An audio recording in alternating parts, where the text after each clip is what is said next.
Good morning students. आपको सारे notes videos books वगैरह मिल गई होंगी।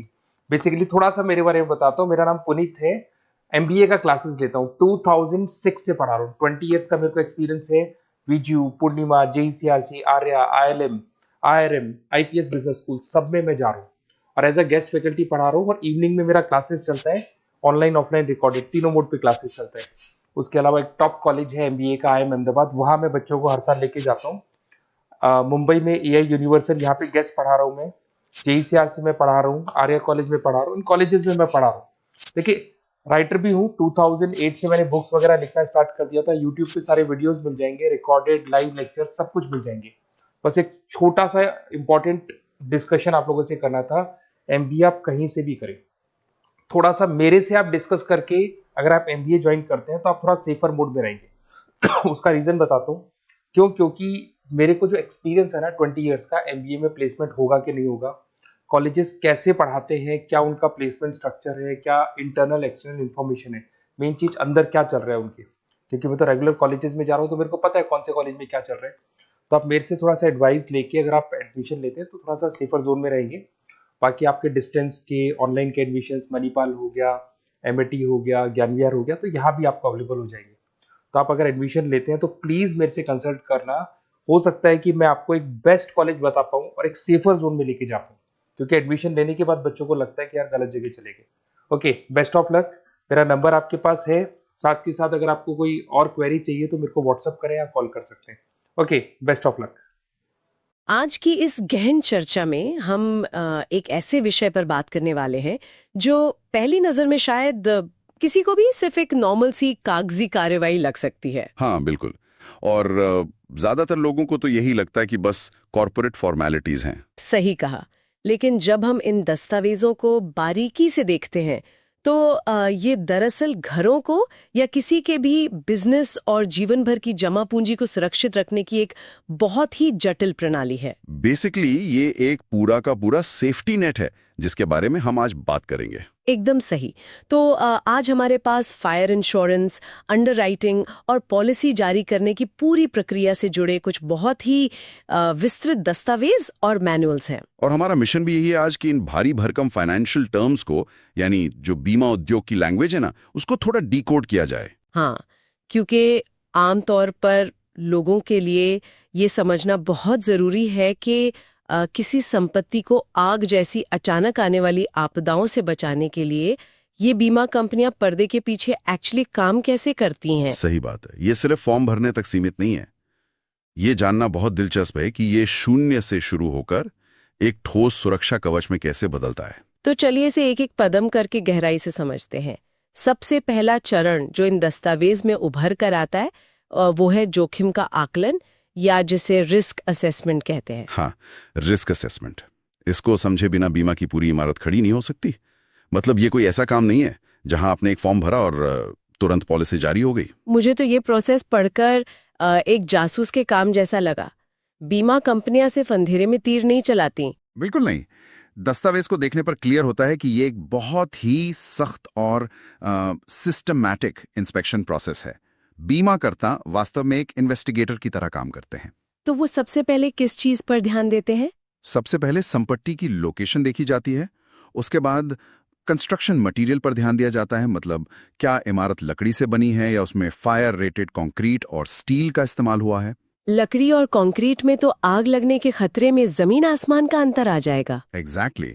और इसके अलावा एक बहुत ही इंपॉर्टेंट मेट्रिक है जिसे ऑक्यूपेंसी कहा जाता है। हाँ, ऑक्यूपेंसी। ये शब्द मैंने रिपोर्ट्स में कई बार देखा। इसका आम भाषा में क्या मतलब हुआ? इसका सीधा सा मतलब ये है कि उस इमारत के अंदर असल में क्या गतिविधियां चल रही हैं। जैसे मान लीजिए एक ही आकार की दो इमारतें हैं, लेकिन अगर एक में नॉर्मल ऑफिस है और दूसरे में किसी रेस्टोरेंट का किचन है या केमिकल का भंडारण हो रहा है, तो उनका रिस्क प्रोफाइल पूरी तरह से अलग हो जाएगा। बिल्कुल। ऑफिस में पेपर और कंप्यूटर हैं, पर किचन में तो आग का डायरेक्ट काम हो रहा है। साथ ही संपत्ति पर पहले से मौजूद आग बुझाने के इक्विपमेंट और पुराने नुकसान के दावों की भी पूरी जांच की जाती है। ये ऑक्यूपेंसी वाली बात वाकई बहुत महत्वपूर्ण है, क्योंकि अंदर की गतिविधियां ही किसी भी खतरे का मुख्य स्रोत होती हैं। लेकिन इन दस्तावेज में जो बात सबसे ज्यादा ध्यान खींचती है वो ये है कि बीमाकर्ता सिर्फ इमारत की चारदीवारी के अंदर तक ही सीमित नहीं रहते। सही पॉइंट पकड़ा आपने। उनका दायरा बाहरी कारकों तक भी फैला होता है, जिसे टेक्निकल भाषा में एक्सपोजर रिस्क कहते हैं। हाँ वही, मतलब क्या प्रॉपर्टी के आसपास कोई ऐसा खतरा है जिस पर मालिक का अपना कोई कंट्रोल ही नहीं है? जैसे एक सवाल दिमाग में आता है कि सबसे नजदीकी फायर स्टेशन वहां से कितनी दूर है। ये एक बहुत बड़ा फैक्टर है। और सिर्फ दूरी नहीं, क्या वहां तक पहुंचने के लिए दमकल की गाड़ियों को संकरी और भीड़ भाड़ वाली सड़कों से गुजरना पड़ेगा? यानी ट्रैफिक और रास्ते की कंडीशन भी रिस्क असेसमेंट का हिस्सा है। ये सच में एक आहा मोमेंट था मेरे लिए, है ना? और उस पूरे इलाके का समग्र जोखिम क्या है, ये भी देखा जाता है। मतलब अगर कोई अपनी इमारत को दुनिया की सबसे सुरक्षित इमारत बना ले, लेकिन वो किसी पटाखा फैक्ट्री के ठीक बगल में स्थित है, तो उस बाहरी खतरे को जोखिम आकलन में बहुत बड़ा वजन दिया जाएगा। बिल्कुल। एक संपत्ति का मूल्यांकन कभी भी अकेलेपन में या आइसोलेशन में नहीं किया जा सकता। आसपास का माहौल उस संपत्ति के सुरक्षित रहने की संभावनाओं को सीधे तौर पर प्रभावित करता है। इस बात को क्लियर करने के लिए हमारे पास मौजूद सोर्सेज में भारत के व्यावसायिक संपत्ति बीमा का एक बहुत ही सटीक उदाहरण है। हाँ, वो केस स्टडी बहुत इंटरेस्टिंग है, जिसमें एक टेक्सटाइल मैन्युफैक्चरिंग प्लांट और एक फार्मास्यूटिकल फैक्ट्री के रिस्क प्रोफाइल की तुलना की गई है। सतह पर देखने से तो दोनों ही बड़े कमर्शियल और इंडस्ट्रियल सेटअप लगते हैं, पर जब एक अंडरराइटर के नजरिए से देखा जाए तो इन दोनों में बहुत बड़ा अंतर है। अगर हम टेक्सटाइल प्लांट की बात करें तो वहां कपास, धागे और सिंथेटिक कपड़ों जैसी अत्यधिक ज्वलनशील सामग्री भारी मात्रा में होती है, और मशीनरी से निकलने वाली एक छोटी सी चिंगारी भी वहां तबाही मचा सकती है। सही कहा। और उसी केस स्टडी में यह भी बताया गया है कि वो टेक्सटाइल प्लांट एक बहुत ही घनी आबादी वाले और पुराने इंडस्ट्री इलाके में स्थित है, जिसका मतलब है इमारतों के बीच की दूरी बहुत कम है, तो आग आसानी से एक इमारत से दूसरी इमारत तक फैल सकती है। एकदम सही। और वहां दमकल की गाड़ियों के लिए तेजी से पहुंचना भी एक बड़ी चुनौती होती है। इन सभी कारकों को मिलाकर बीमा कंपनी के लिए ये एक बहुत ही हाई रिस्क वाला प्रपोजल बन जाता है। दूसरी ओर अगर हम उस फार्मास्यूटिकल फैक्ट्री का परिदृश्य देखें तो वो पूरी तरह से अलग है। वो एक आधुनिक इंडस्ट्रियल पार्क में स्थित है, जहां इमारतों के बीच पर्याप्त खुली जगह है। वहां की कंस्ट्रक्शन मटेरियल भी मॉडर्न स्टैंडर्ड्स के अनुसार होती है। और सबसे महत्वपूर्ण बात, वहां उन्नत अग्निशमन प्रणालियां जैसे ऑटोमेटिक स्प्रिंकलर और स्मोक डिटेक्टर पहले से मौजूद होते हैं। और इन इंडस्ट्रियल एस्टेट्स में अक्सर अपनी खुद की इमरजेंसी रिस्पांस टीम्स भी होती हैं। बिल्कुल। इसलिए ज्वलनशील हफायनों की कुछ मात्रा मौजूद होने के बावजूद वहां का ओवरऑल रिस्क मैनेजमेंट और लोकेशन उसके खतरे को टेक्सटाइल प्लांट की तुलना में काफी कम कर देता है। ये पूरी तुलना ये स्पष्ट करती है कि केवल उद्योग का प्रकार ही नहीं, बल्कि वो कहाँ और कैसे संचालित हो रहा है, ये भी उतना ही मायने रखता है। सही बात है। अब जब ये पूरा जांच का काम खत्म हो जाता है और जोखिम की एक स्पष्ट तस्वीर सामने आ जाती है, तो दस्तावेज के अनुसार अगला कदम आता है, जो कि पॉलिसी का निर्माण या पॉलिसी फॉर्मुलेशन है। मुझे ये बात बहुत दिलचस्प लगी कि फायर इंश्योरेंस कोई जेनेरिक या one size fits all product नहीं है जो सीधा शेल्फ से उठाकर दे दिया जाए। बिल्कुल नहीं। इसे दर्जी की सिलाई की तरह समझ लीजिए। जोखिम आकलन से जो भी डेटा इकट्ठा किया जाता है, उसका उपयोग करके प्रॉपर्टी के मालिक की विशिष्ट जरूरतों के अनुसार पॉलिसी को कस्टमाइज किया जाता है। कस्टमाइजेशन इस चरण का मुख्य आधार लगता है। पॉलिसी दस्तावेज बहुत ही विस्तार से यह तय करता है कि कौन कौन से नुकसान कवर किए जाएंगे और किन शर्तों के तहत। बीमाकर्ता एक ऐसा ढांचा तैयार करते हैं जो संपत्ति के विशिष्ट जोखिमों को कवर कर सके।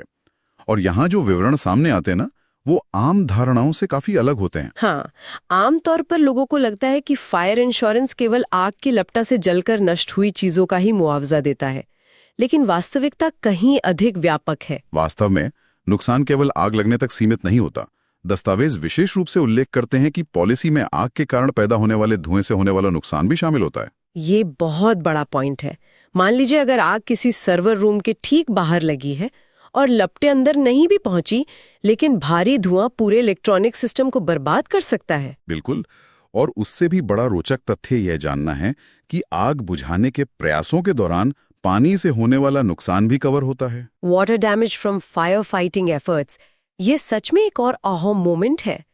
जब दमकल विभाग किसी बड़ी आग को काबू करने के लिए हजारों गैलन्स पानी का इस्तेमाल करता है, तो आग से बची हुई मशीनरी, इन्वेंट्री या फर्नीचर अक्सर उस पानी में डूबकर पूरी तरह खराब हो जाते हैं। सही कहा आपने।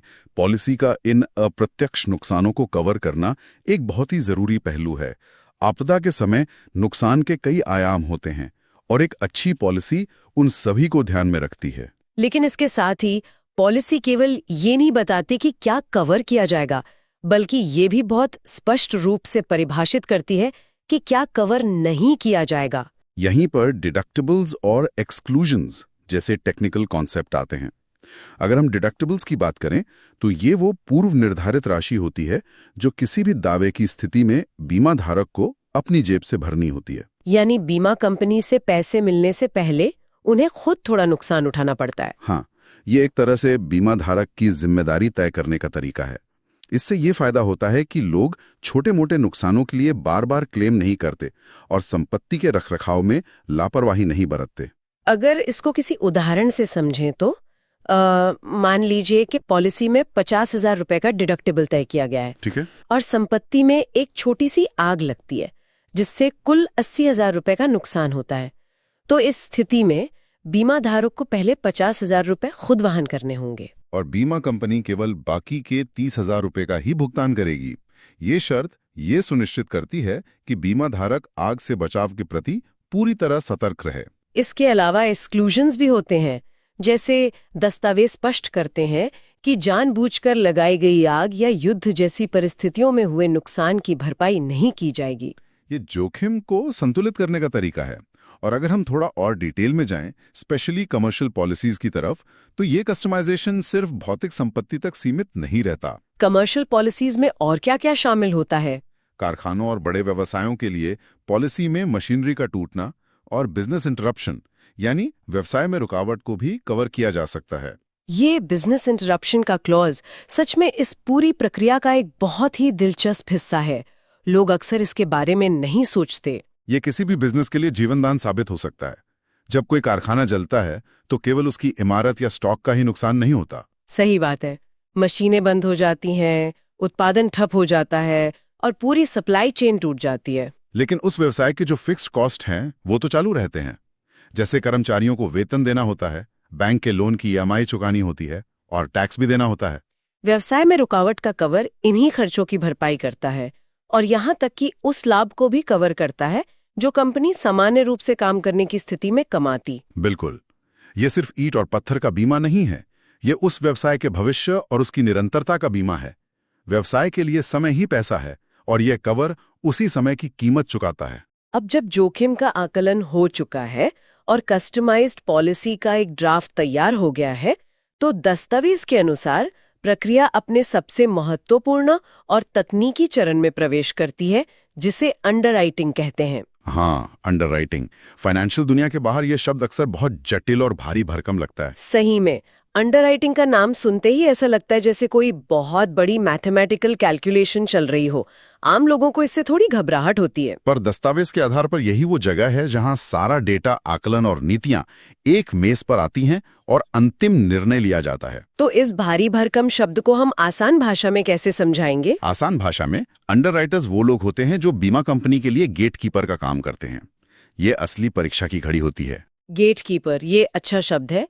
यानी वो सारे तथ्यों को देखते हैं और तय करते हैं कि इस प्रॉपर्टी का बीमा करना कंपनी के लिए समझदारी है या नहीं। एकदम सही। ये केवल कीमत तय करने के बारे में नहीं है, ये इस बारे में है कि जोखिम को स्वीकार किया जाए या सीधे तौर पर अस्वीकार कर दिया जाए। अगर कोई जोखिम बहुत ही ज्यादा अनिश्चित या खतरनाक है तो अंडरराइटर उस पॉलिसी को खारिज भी कर सकते हैं। बिल्कुल खारिज कर सकते हैं। और ये निर्णय लेने के लिए अंडरराइटर्स कई इंपॉर्टेंट मैट्रिक्स का उपयोग करते हैं। इनमें से एक सबसे प्रमुख मैट्रिक है संपत्ति की रिप्लेसमेंट कॉस्ट या प्रतिस्थापन लागत। यहाँ मुझे लगता है लोगों को अक्सर एक भ्रम होता है कि बीमा कंपनी संपत्ति के बाजार मूल्य या मार्केट वैल्यू को देखती होगी, पर ऐसा नहीं है। अंडरराइटर्स का ध्यान बाजार मूल्य पर बिल्कुल नहीं होता, क्योंकि बाजार मूल्य में जमीन की कीमत भी शामिल होती है और जमीन कभी आग में जलकर नष्ट नहीं होती। ये एक बहुत ही लॉजिकल पॉइंट है जो लोग भूल जाते हैं। तो अंडरराइटर्स स्पेसिफिकली क्या देखते हैं? वो ये देखते हैं कि अगर आज इमारत पूरी तरह से जलकर खाक हो जाए तो उसी जगह पर, उसी आकार और उसी गुणवत्ता की नई इमारत बनाने में आग के हिसाब से कंस्ट्रक्शन मटेरियल और लेबर का कितना खर्च आएगा। और ये रिप्लेसमेंट कॉस्ट तो समय के साथ बदलती रहती होगी, इसलिए जोखिम का सटीक मूल्यांकन करने के लिए इसका सही अनुमान लगाना बहुत जरूरी है। बिल्कुल। इसके अलावा जो एक और बहुत बड़ा फैक्टर अंडरराइटर्स देखते हैं वो है बीमा धारक का क्लेम हिस्ट्री या दावों का इतिहास। ये तो ठीक वैसा ही लग रहा है जैसे बैंक लोन देने से पहले किसी व्यक्ति का क्रेडिट स्कोर चेक करते हैं। सही तुलना की आपने। अगर किसी व्यक्ति या कंपनी ने पिछले 5 सालों में 3 बार आग लगने के क्लेम किए हैं तो ये अंडरराइटर के लिए एक बहुत बड़ा रेड फ्लैग होता है। हाँ, ऐसे मामलों में अंडरराइटर या तो पॉलिसी देने से पूरी तरह मना कर सकता है या फिर शर्तें बहुत ही सख्त कर सकता है। दावों का इतिहास एक बहुत ही स्पष्ट तस्वीर पेश करता है। और व्यावसायिक संपत्तियों के संदर्भ में दस्तावेज बताते हैं कि अंडरराइटर्स एक कदम और आगे जाते हैं। वो ये भी मूल्यांकन करते हैं कि क्या फैक्ट्री प्रबंधन अग्नि सुरक्षा नियमों का कड़ाई से पालन कर रहा है या नहीं। जैसे क्या उनके पास आपातकालीन स्थितियों से निपटने के लिए क्लियर प्रोटोकॉल है, क्या कर्मचारियों को नियमित रूप से आग बुझाने और सुरक्षित बाहर निकलने की ट्रेनिंग दी जाती है। सही बात है। इन सभी सवालों के जवाब अंडरराइटर को ये तय करने में मदद करते हैं कि भविष्य में किसी दुर्घटना की संभावना कितनी है। जब ये पूरा गेटकीपिंग का और अंडरराइटिंग का मूल्यांकन पूरा हो जाता है तो अंततः प्रक्रिया अपने चौथे चरण की ओर बढ़ती है जो प्रीमियम के निर्धारण से जुड़ा है। यहीं आकर बात पैसों पर आती है। ये वो चरण है जहां ये सारा गणित, जोखिम का आकलन और अंडरराइटिंग का काम एक निश्चित फाइनेंशियल फिगर में बदल जाता है। प्रीमियम यानी वो कीमत जो संपत्ति के मालिक को इस पूरी सुरक्षा के बदले चुकानी होती है। दस्तावेज ये स्पष्ट करते हैं कि प्रीमियम की गणना कोई मनमाना फैसला नहीं है। बिल्कुल नहीं। ये सीधे तौर पर जोखिम के स्तर से जुड़ा होता है। मूल सिद्धांत बहुत ही सीधा है। बीमा कंपनी को जितना अधिक जोखिम उठाना पड़ेगा, प्रीमियम भी उतना ही अधिक होगा। और इस प्रीमियम को तय कौन करता है?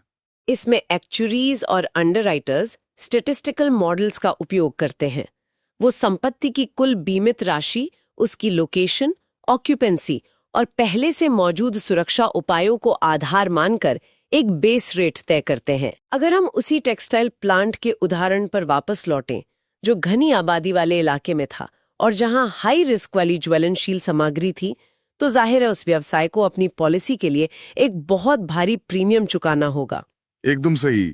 उनका रिस्क प्रोफाइल इतना हाई है कि बीमा कंपनी को भविष्य में एक बड़े दावे के लिए खुद को आर्थिक रूप से तैयार रखना होगा। वहीं दूसरी ओर उस फार्मास्यूटिकल फैक्ट्री का प्रीमियम काफी कम होगा क्योंकि उन्होंने मॉडर्न इंडस्ट्रियल पार्क में एक सुरक्षित लोकेशन चुनी है और सारे सेफ्टी मेजर्स ले रखे हैं। लेकिन इन दस्तावेज में जो बात मुझे सबसे ज्यादा व्यवहारिक और सकारात्मक लगती है वो है प्रीमियम में दी जाने वाली छूट या डिस्काउंट का सिस्टम। ये वाकई एक बड़ा इंसेंटिव है।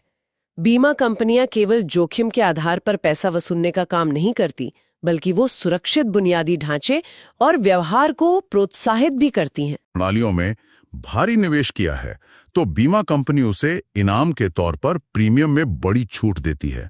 ये रिस्क मैनेजमेंट का एक बहुत ही शानदार पहलू है जो सीधे तौर पर अर्थशास्त्र से जुड़ा है। लोग आमतौर पर इन सेफ्टी सिस्टम्स को सिर्फ एक खर्चा मानते हैं, पर जब कोई व्यवसाय अपने परिसर में modern automatic sprinkler system, advance smoke alarms और फायर रेटेड दरवाजे लगवाता है तो हालांकि उसमें शुरुआत में काफी पैसा खर्च होता है, लेकिन ये निवेश एक तरह से खुद अपनी कीमत चुका देता है। क्योंकि इन प्रणालियों के होने से आग के फैलने और बड़े पैमाने पर नुकसान होने का खतरा काफी कम हो जाता है। बिल्कुल। इसके परिणाम स्वरूप अंडरराइटर्स जोखिम के स्कोर को कम कर देते हैं और कंपनी को हर साल चुकाए जाने वाले प्रीमियम में भारी छूट मिलती है। ये तो स्पष्ट रूप से एक विन विन या दोनों पक्षों के लिए फायदेमंद स्थिति हो गई। बीमा कंपनी को एक सुरक्षित ग्राहक मिल जाता है जहां बड़े क्लेम की संभावना कम होती है, और संपत्ति के मालिक को न केवल लंबी अवधि में पैसे की बचत होती है बल्कि उसे ये मानसिक शांति भी मिलती है कि उसकी संपत्ति और उसके कर्मचारी दोनों सुरक्षित हैं। सुरक्षा सिर्फ नियमों की एक चेकलिस्ट नहीं रह जाती, बल्कि ये व्यवसाय की बैलेंस शीट का एक लाभदायक हिस्सा बन जाती है। बिल्कुल। जब जोखिम को आर्थिक प्रभाव के साथ जोड़ दिया जाता है तो लोगों का सुरक्षा के प्रति दृष्टिकोण पूरी तरह से बदल जाता है। तो अगर हम दस्तावेज से प्राप्त इस पूरी जानकारी को संक्षेप में देखें तो ये पूरी तरह स्पष्ट हो जाता है कि फायर इंश्योरेंस पॉलिसी जारी होने की यात्रा सच में बहुत विस्तृत और तार्किक है। ये जोखिम आकलन की उस जासूसी प्रक्रिया से शुरू होती है जहां लोकेशन और ऑक्यूपेंसी की बारीकी से जांच की जाती है। इसके बाद टेलर्ड पॉलिसी का निर्माण होता है जो सिर्फ आग नहीं बल्कि धुएं, पानी और व्यवसाय में रुकावट जैसे अप्रत्यक्ष नुकसानों को भी कवर कर सकती है। फिर अंडरराइटिंग का वो सख्त चरण आता है जहां रिप्लेसमेंट कॉस्ट और पिछले दावों के आधार पर कड़े फैसले लिए जाते हैं। और अंत में इन सभी आकलनों का परिणाम प्रीमियम के रूप में सामने आता है, जहां अच्छे जोखिम प्रबंधन को फाइनेंशियल छूट के रूप में पुरस्कृत किया जाता है। ये पूरी प्रक्रिया इस बात का सबूत है कि बीमा केवल कागज का एक टुकड़ा नहीं है, ये एक बहुत ही गहराई से सोची समझी रिस्क मैनेजमेंट सिस्टम है। ये प्रणाली ये सुनिश्चित करती है कि कोई भी अचानक आने वाली आपदा किसी परिवार को या किसी भी व्यवसाय को पूरी तरह से तबाह न कर दे। और जब इस प्रक्रिया के हर कदम को स्पष्ट रूप से समझा जाता है, तो प्रॉपर्टी के मालिक अपने जोखिमों को कम करने के लिए बेहतर और ज्यादा इन्फॉर्म्ड डिसीजन ले सकते हैं। बिल्कुल सही कहा।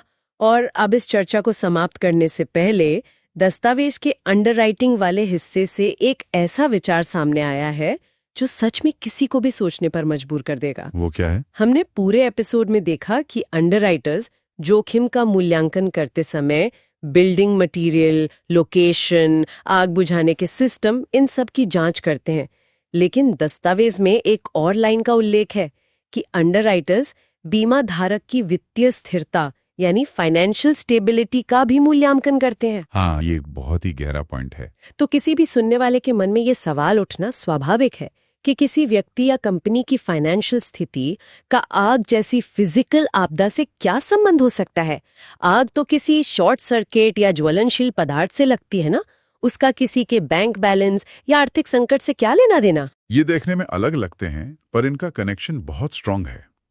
इसका सीधा संबंध उस व्यवहार से है जो आर्थिक दबाव के समय पैदा होता है। जैसे जब कोई व्यवसाय आर्थिक तंगी से गुजर रहा होता है तो सबसे पहले किन चीजों में कटौती की जाती है? शायद पुराने तारों को बदलने का काम अगले साल के लिए टाल दिया जाता है, या फिर उन फायर स्प्रिंकलर सिस्टम्स के मेंटेनेंस का बजट रोक दिया जाता है। सही बात है।